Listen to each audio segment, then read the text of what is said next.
They all brought their challenges, and we found ways to help. But all this experience could not prepare us for the arrival of fentanyl. What has been so different about fentanyl? We ask. Well, let's find out from Kevin Dahlgren. He is a homelessness and addiction expert based in Portland. He's worked in addiction outreach for 30 years, as he writes, was recently providing outreach in Chicago and Evanston, and will return to Chicagoland soon, I understand. Kevin, thanks for joining us. Appreciate it. Good morning. Thanks for having me on. So, all of the drug use trends that you've experienced and you helped people who were addicted deal with couldn't prepare you for fentanyl. Why? What's the game changer here? Game changer is, well, it is definitely the worst thing I've ever seen in my life. What's terrifying about fentanyl is it's 50 times stronger than heroin and cheaper. And it is now basically in all other street drugs. It's been sprinkled onto everything else.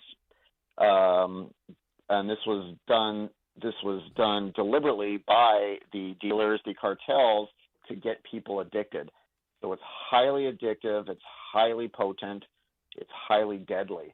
So it's the worst thing I've ever seen. And as people build a tolerance to even that, the new trend, certainly on the West Coast of the United States, is adding something called Trank, which is a horse tranquilizer, which extends increases the potency and also helps it last longer. And so that's why we've seen a significant increase in overdoses and deaths, primarily on the West Coast of the United States. Is that Trank? Gross. Is that the zombie drug? Yes. It is. And what it does, it also causes your skin to kind of melt off. And, It's not good. it's certainly, I guess it was first noticed in Philadelphia, Yep. but really the West Coast, it's everywhere now. And a lot of the addicts have no idea that their Trank is in the fentanyl. All right. So is So what we have is, Oh, sorry. what's that? No, go on. I'm sorry. I didn't mean to interrupt. Well, most of the addicts, know they're using fentanyl, but they don't know they're using Trank. And that's why the reason why it's so deadly is because the tranquilizers will oftentimes cause you to pass out, which means people are dying in their sleep from overdose. And so everyone, the harm reduction crowd will say like, oh, we'll just have Narcan with you. You're going to save them. You're not going to save them if you think they are sleeping. And that's how we've seen such a huge increase in overdoses. In fact, we now have more overdoses in history this year than ever before because of fentanyl. Well, we have the Narcan vending machines coming to our CTAL stops. I don't know if that's going to help. But it's so bad in San Francisco that Governor Newsom called in the National Guard to help out. Do you have any idea what they're doing and if they can even help? Well, it's about time. We've been a little critical of him because, he's waited so long to act. Myself and a few of my colleagues that work and live in San Francisco have been screaming this for several months, and finally he's taken notice. Will it help? Well, it's not going to hurt. We do need to take action. People are dying left and right on our streets, and primarily the streets, are cities that are more progressive, because a lot of these cities, have strong beliefs in social justice and harm reduction and a person's right to use, a person's right to be homeless. And that's been very challenging for us because we just want to end this crisis. Right. And so we really have these opposing forces going on who believe differently than we do on how to even end this crisis. And, as of course, Portland, San Francisco, Seattle especially are very, very progressive cities. But they've become very radicalized the last few years, making our job really 10 times harder. And sadly, the aftermath is people are dying. Yeah, I mean, this is just another expression of civilizational suicide. We see it in Chicago too. The harm reduction. This is an important piece of it, because the zeitgeist within the public health agencies at the state and local levels around the country, particularly the local levels in big cities, harm reduction. Yeah, we don't want to shame anybody. So, if you, please go ahead, use whatever drug you want to use. It's your body, your choice.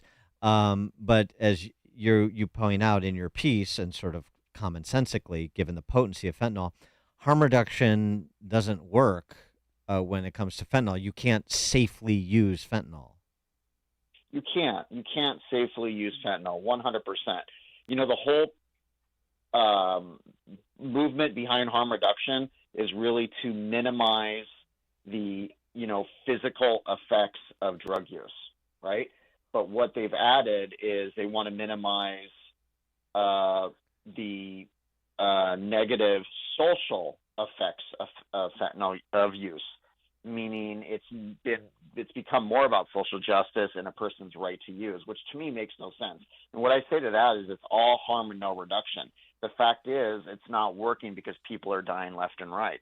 What we need to do is we need to just simply say stop. Whether you call it shame or not, this is killing people left and right, and we need to do something. We need to take action. We need to be assertive. We need to just simply tell people to stop, because it's terrifying what I'm seeing. I am personally, I'm finding bodies regularly. More homeless than ever before are saving other homeless from overdoses because we don't really have the outreach teams either. So, this is something that's really just exploding primarily in West Coast cities, but something I started to see in Chicago, and I was just there last month doing outreach primarily on the suburbs of Chicago and also South Chicago.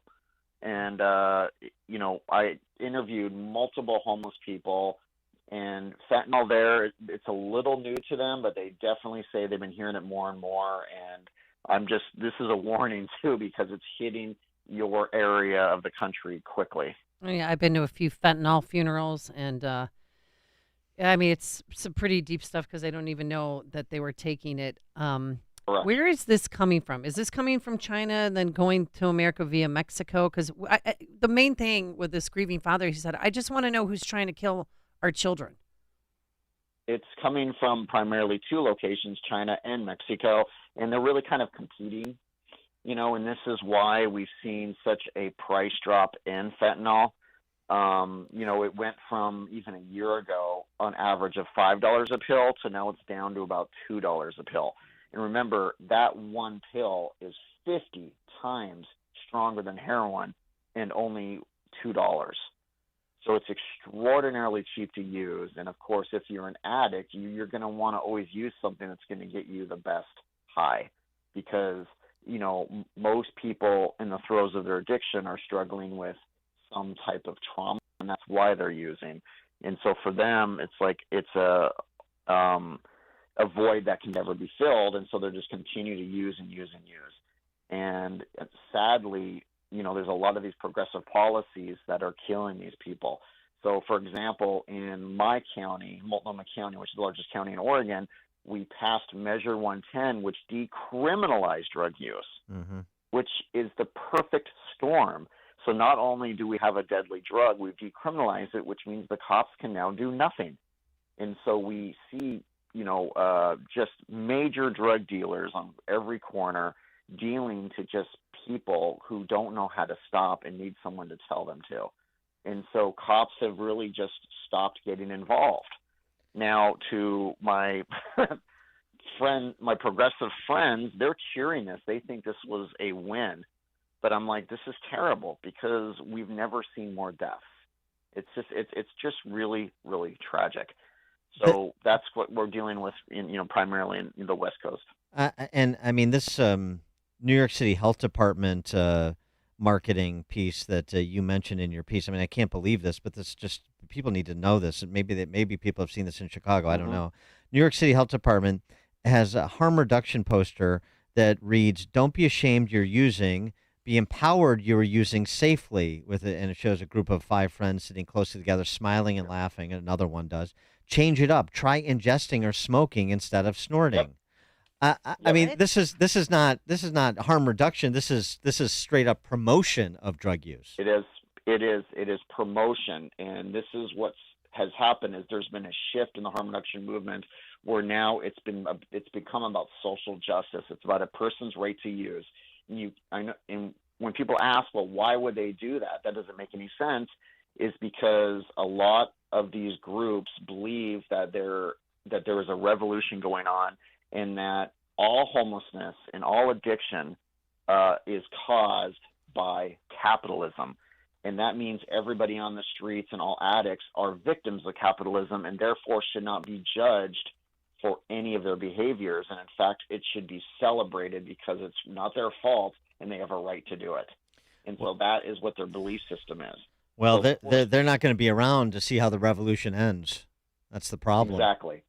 And so, yeah, the New York posters were shocking, but you see this almost everywhere. You go into a harm reduction clinic and everybody is smiling and happy and saying, good job, buddy. But I want you to think about this. For a person who went through an extreme type of trauma when they were a kid and became a street homeless addict who basically has lost all hope, walks into a harm reduction clinic, and they're embraced and hugged and loved by these people, saying, here's more foil, here's another straw, here's another needle, enjoy. This is how it encourages it. It's because they feel welcome. They feel finally again that they are loved, but only if they continue to use. That's why in the posters you see everybody smiling and happy, and this is a party and welcome, and this is how you use. I mean, it's terrifying. The fact that they can even get away with this is crazy. It's like, have you ever met an actual addict on the streets? It's depressing, and they hate this. You know, I have to half the time when I'm doing street outreach have to convince these people this is not okay. They don't have your best intentions because they're confused, right? They've lost everything, and these programs have convinced them that they're the only ones that love them, but you have to continue to keep using for us to continue loving you. And that's terrible. It's sick. It's just tragic. Wait, what's your approach? What works? What what have you seen that is the best available option to get somebody who's addicted to fentanyl off? Well, first of all, to break any cycle of addiction, you need to replace that with something of equal intensity that's healthy, which everybody has in the world. I've never not heard a good answer where when I tell them, what did you do before you started using? What did you love? What was more important to you than anything? And they always come back to something like my family, my child, my artwork, nature. They will always go back to something, and that's what you have to do is you have to build that trust and then bring back that hope and help them replace it, because ultimately that's what needs to take. But with fentanyl being as powerful as it is, we do, I believe, need to simply enforce it and not allow it, right? And that has to stop.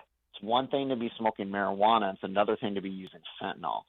So, and I was talking about the long-term recovery, but right now we need to enforce. That means criminalize it for the greater good of our society, the greater good of our vulnerable people who are using, who don't know how to stop. That's the way we do it. It's the only way to actually save this community, because crime, again, I've only been to Chicago once, but I'm coming back in a few weeks to do more outreach, and it's a wonderful, wonderful city. Crime on the West Coast of the United States has gone through the roof because fentanyl is so addictive. It's created this desperation to get your next pill. So despite it being so cheap, because everyone's addicted, shoplifting is through the roof, property crimes are through the roof. Honestly, sex crimes have gone through the roof. It's just getting very bad on our streets. And so I hope to gosh, with your new elected mayor, he gets it, because this is what's happened to our cities. He is Kevin Dahlgren, homelessness and addiction expert based in Portland. He's worked in addiction outreach for 30 years. It was in Chicago and Evanston, and will be back, as he was just describing. Kevin, thanks so much for joining us. Appreciate your insights, and good luck with your good work. We appreciate it. Thank you. Thank you. And he joined us on our turnkey.pro answer line. It's news, opinion, insight. This is Chicago's Morning Answer on AM 560. The Answer. This is Ryan Anderson, president of the Ethics and Public Policy Center for townhall.com. What do you do when your movement is on the right side of an issue morally, but seems to be losing politically? That's the question the pro-life movement needs to answer, and fast. This much is true. Public opinion in America isn't as protective of children in the